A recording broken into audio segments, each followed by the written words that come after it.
चौथ माता की जय। एक साहूकार था। उसके बेटे की बहू जब अपने पियर जाती तब उसकी भाभियाँ पूछती, बैसा जिम कर आई? तब वह जवाब देती, हाँ खा आई बासी सूखी। कुछ दिन बाद उसका पति अपने ससुराल आया और तब उसकी भाभियाँ बोली, आप हमारी बैसा को बासी सूखी रोटियां क्यों देते हो? यह बात आपके घराने के लिए अच्छी नहीं है। साहूकार का लड़का शर्मा गया। घर आया तब उसने अपने खाने की थाली तो उसे दे दी और उसकी लेकर आप खाता। थोड़े दिन बाद फिर पियर गई तो भाभीियों ने पूछा, क्यों बैसा, अब तो अच्छा भोजन मिलता है? पर उसने वैसा ही जवाब दिया। साहूकार का बेटा लेने गया तो फिर भाभीियों ने वही उल्लाहना दिया। बोली, आप अपनी माँ को कुछ क्यों नहीं कहते हो?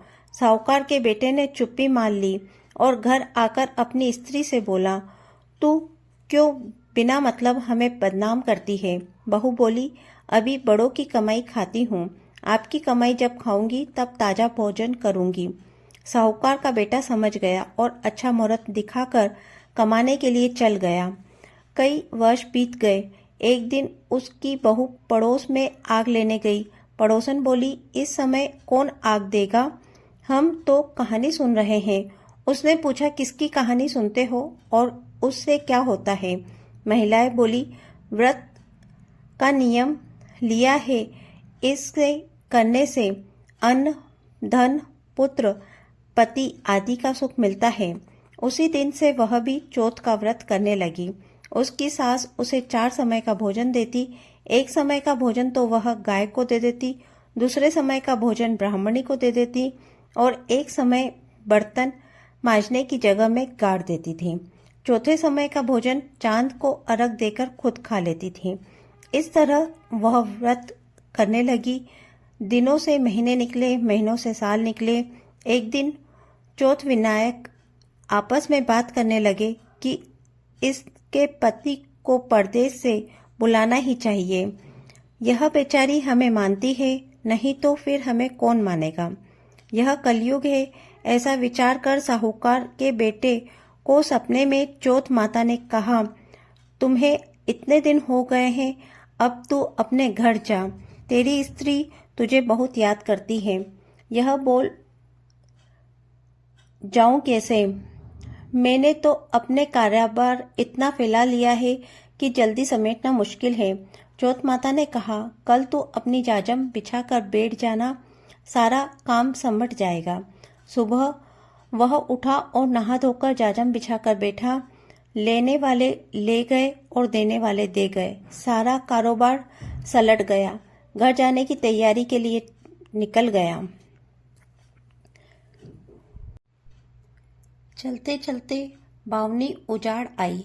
देखा कि एक काला नाग अग्नि की तरफ जा रहा है। साहूकार के बेटे ने उसे चिचकार दिया। सब को बड़ा क्रोध आया।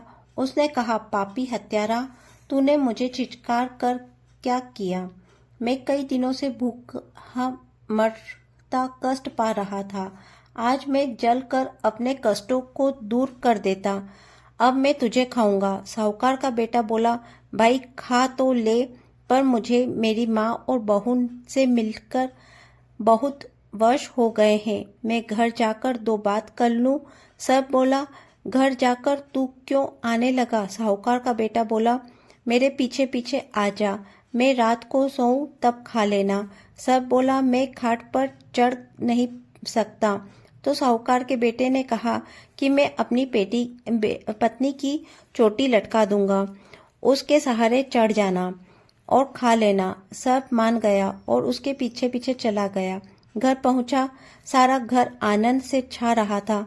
माँ के पैर धरती पर नहीं टिक रहे थे, बहू के नखरे नहीं लिए जा रहे थे, पर साहूकार का बेटा किसी से नहीं बोलता, उदास था। घर वालों ने देखा थका हारा है, रात हो गई। ऊपर छत के कमरे में सोने के लिए गया। सीढ़ियों पर बालू मिट्टी बिछाकर छिटकाव कर दिया। दूध का कटोरा भरवा कर रख दिया। सुगंधित फूल रखवा दिए। जाकर सो गया। फूंक मारकर सांप आया। पेड़ियों पर चढ़े ने लगा और ठंडी ठंडी रेत में लोटपोट होकर बहुत खुश हुआ। ऊपर चढ़ा तो दूध के कटोरा भरा था, उसमें केसर कस्तूरी मिली हुई थी। दूध पीकर मस्त हो गया। आगे चलकर फूलों की सुगंध से मस्त हो गया। हर बार उसने सोचा कि ऐसे आदमी को खाना नहीं चाहिए, पर खाऊंगा ही। चौथ विधायक आपस में बात करने लगे कि काल तो पास आ गया, इस बेचारी के साथ बहुत बुरा हुआ। इतने वर्ष तुम्हारे व्रत किया, तब उसको पति मिला और फिर उसका भी सुख नहीं मिला। विनायक बोले, मैं तलवार से टुकड़े कर देता हूँ, पर सांप की पूंछ में जी बाकी रह गया। वह उछलकर उसकी जूती में जा गिरी। चींटियां आपस में बात करने लगी। साहूकार की बहू अपने को रोज दलिया आटा डालती है, उसका बदला न चुकाया तो फिर हमारे वंश का पालन कौन करेगा। ऐसा ही विचार करके और रात रात में उसका सारा जहर चूस लिया। सुबह साहूकार का लड़का देर तक नहीं उठा। उसकी माँ ने सोचा चलकर जगाना चाहिए। वह छत की तरफ गई तो देखा कि चारों ओर खून ही खून बिखरा हुआ था। उसने सोचा बेटे के पीछे कोई दुश्मन लग गया है। वह रोने लगी। उसकी रोना सुनकर बेटा उठा। तू विचार मत कर, मेरा दुश्मन मारा गया है। अब दान पुण्य करो, खून को धुला कर साफ कर दो। फिर उसकी माँ से पूछा, माँ मेरे पीछे से आपने कोई दान पुण्य व्रत उपवास किया था क्या? हमने तो कुछ भी नहीं किया। उसकी बहू बोली, मैंने चौथ का व्रत किया था। उसकी सास बोली, हाँ तूने जरूर किया था। 4 समय का तो तुझे खाना देती थी और कहती है चौथ का व्रत करती थी। बहू बोली, हाँ देती थी तो सही, पर मैं खाती।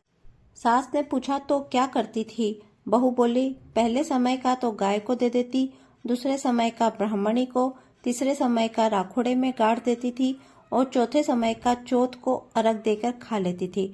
सास ने कहा, यह कैसे माना जाए? बहू बोली, आप इस बात की जांच कर लो। सास गाय के पास गई तो गाय ने सिर हिलाकर हाँ कह दी। राखोड़े को हीरे मोती जगमगा रहे थे। सास को यकीन हो गया और बोली, हाँ बहू, तेरा तो इस व्रत से ही आज मेरा बेटा राजी खुशी आया है। इसका दुश्मन मारा गया है, खूब धन दौलत हो गई है। सारी नगरी में ढिंडोरा पिटवा दिया कि बेटे की माँ पुरुषों की स्त्री 12 चौथ का व्रत करे, 12 नहीं तो 4 करे, 4 नहीं तो 2 करे, जैसी जिसकी बने वैसी करे।